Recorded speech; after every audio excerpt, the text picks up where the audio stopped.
20 декабря в Большеучинской школе-интернат торжественно открыли место силы. Это современное пространство, которым могут воспользоваться все – детишки, их родители и учителя.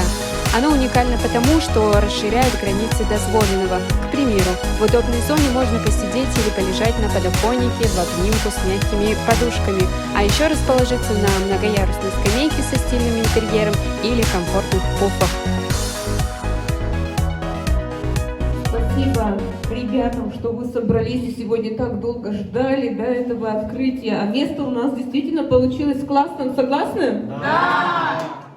Я тоже хочу поблагодарить вас, ребята, в первую очередь, что вы задумались об этом, да, что вы сняли классное видео, что вы вниклись в этот проект. Я видела, как вы хотели тут все менять, да, когда у нас сначала появилась черная стена, все сидели и смотрели, как классно, да, помните? Да. Потом звезды мы выпиливали, как классно, да, что это будет, сколько было загадок, да, когда начинали делать, и получилось у нас действительно очень классно, очень круто, очень современно, и это все, ребята, для вас.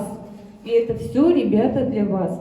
Поэтому давайте мы будем дальше быть такими же активными, да, еще что-нибудь придумаем, да, а мы, учителя, конечно же, вас поддержим и проведем до конца, чтобы у нас вся школа теперь была такой классной и молодежной. Согласны? Да!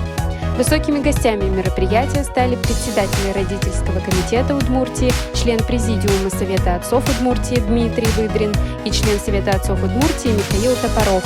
С ребятами школы-интернат они знакомы уже давно, проводили для них разговор на равных, говоря о наболевших проблемах.